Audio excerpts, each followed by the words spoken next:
H7 again.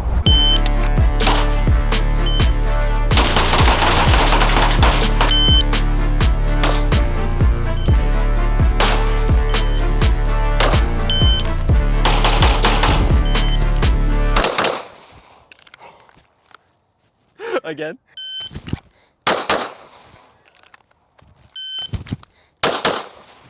Stop.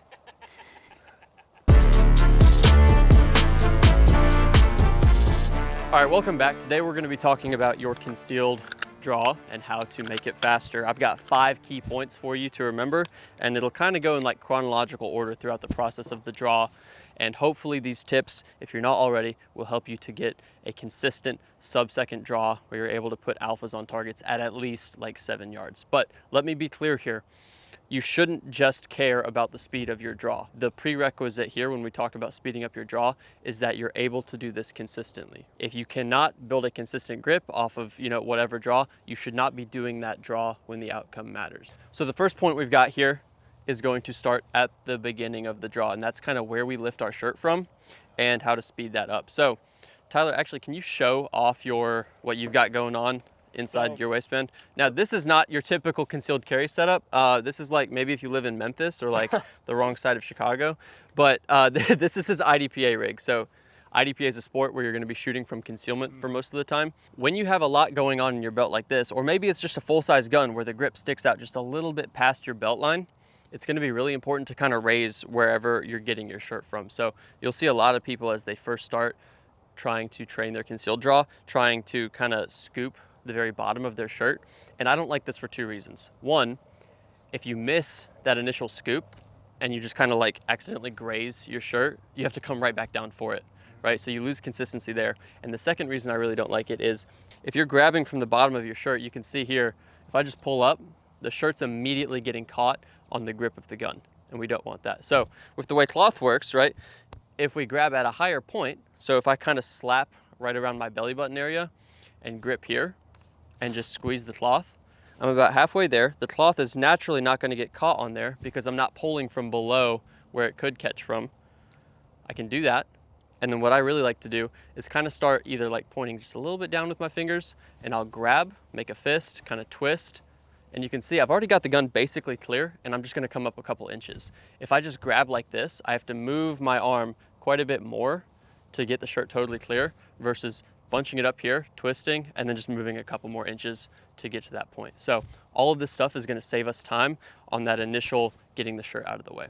The second thing I want to talk about is that initial purchase. So when I say purchase, and you'll hear most other people use this term as well when they're talking about drawing from concealment, we're talking about the initial firing hand grip on the gun.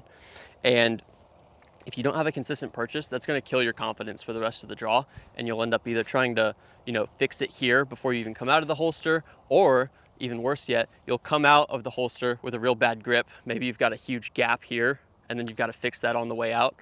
Either way, it's problematic and going to keep you from having a fast, consistent draw. So if you have a striker fired gun that doesn't have a very large beaver tail, I really enjoy having my cue to be to get the middle finger and my thumb kind of pinching the gun by slamming my middle finger into the bottom of the trigger guard and then putting my thumb on the back plate of the gun.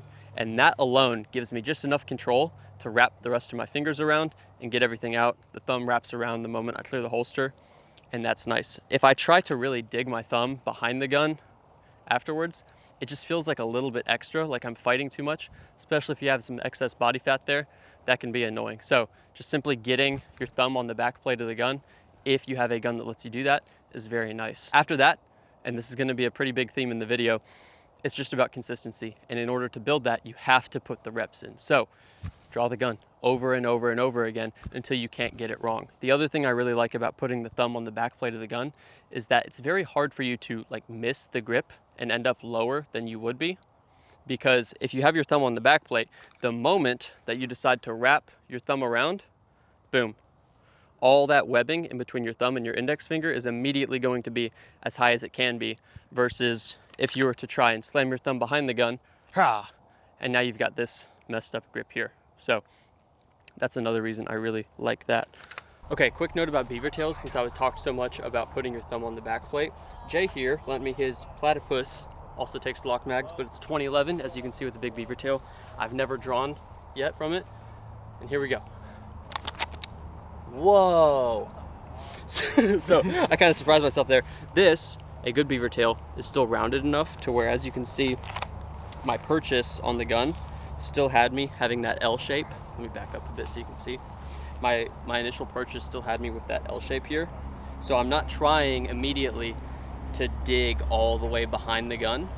I'm just here where there's very little resistance, and as the handgun clears the holster, now I'm starting to wrap my thumb around the gun and getting to the safety once it's in a safe direction, right? So it's pretty much the same principle. You're just not going to be slamming straight onto the back of it, because if you do that, that's going to hurt. So for me to do this quickly,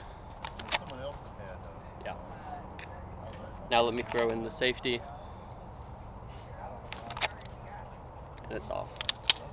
Dude, thank you for lending me this. This is a beautiful piece. Okay, the third tip I've got for you is going to be about collecting sooner. When people use the word collection when they're talking about the draw, what they're typically referring to is marrying your support hand to the gun and the firing hand after you've already got that initial grip, right? So this is the purchase, here's the collection, right? I'm collecting the gun and I'm about to start presenting it out to the target. We want our support hand to connect to the gun as soon as possible. So what that typically means is you get the shirt out of the way, right? Gun's out.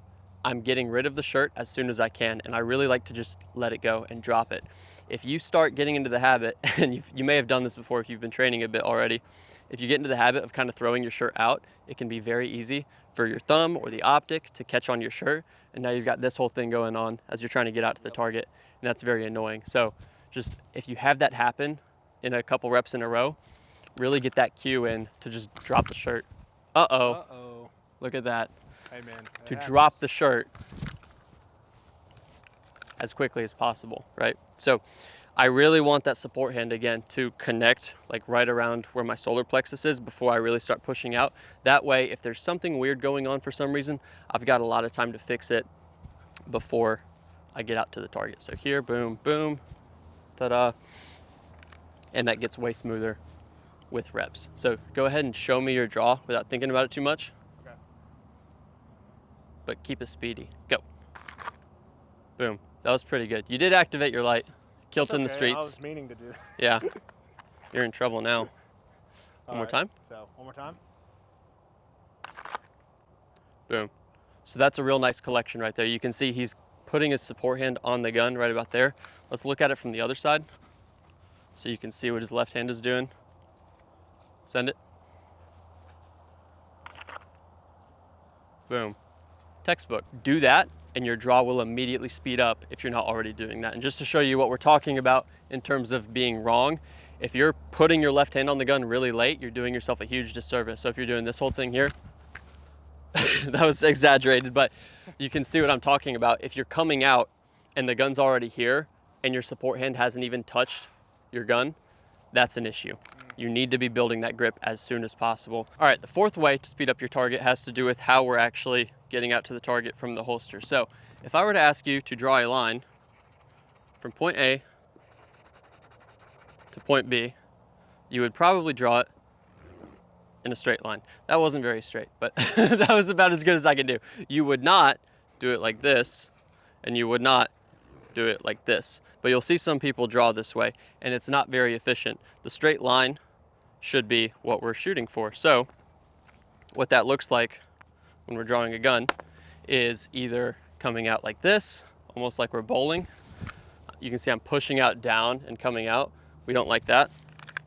And also coming back out. This is even less efficient because the gun starts pointing below the target and then we're making it point above the target and then coming in here. Some people have tried to do this in order to like use it as a crutch to get a more consistent sight picture and get the dot to show up. And the one thing I can say about finding the dot is that it's not hiding from you. It doesn't need to be found, right? The dot always exists right there. You just need to put the reps in to develop a consistent index to where it shows up every time you point the gun at a target. So again, the straight line is what we want, and it should look something like that. Here's wrong. Here's wronger. Here's closer to what we're looking for. Boom. Cool. Okay, and the final point I've got, and this one might actually help you the most to speed up your concealed draw, is to use levels of confirmation to your benefit. Now, if you've been a longtime follower of the channel or you've heard other reputable instructors, you may have heard this phrase before, but what I'm saying when I say this phrase is I want you to use the minimum amount of information possible to get the shot off that you need to get. And this is going to depend on two things. One, the difficulty of the target, right? So my level of confirmation to shoot Mr. Bad Guy taking grandma hostage right here is going to be much stricter than the level of confirmation I need to make sure I'm getting a good hit on this wide open target. The other thing is your skill level, right? And this is why I don't necessarily like putting numbers or any sort of label on particular confirmation levels. You have to go to the range, put the work in yourself, and figure out what you can get away with at certain distances with different targets. If I were to break this down in general terms for you, this can kind of be a range spanning anywhere from just shooting off of your index without any information from your irons or your red dot sight, right? So if we're here at like 2 yards, I can get good alphas without even having the sights in front of my eyes and just pointing the gun at the target because my body's aligned with it.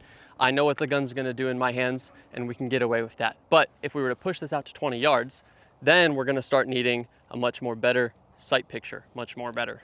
If you remember nothing else about the whole concept of levels of confirmation, the one thing you should remember is that it requires experimentation and pushing just a little bit past your comfort zone in order to figure out what you can get away with at your skill level. One last tip, and I'll give you this one for free. When you're pushing your draw speed and you're trying to like go for PRs on your draw time and things like that, if you're grabbing the bottom of your shirt and getting like here to start your draw, you are cheating yourself. This is like the shooting equivalent of going on the bench press and doing like with 225 when you can only do like 150 for reps, or going on the squat rack and only going like here and saying you did a squat. Like, that's not okay.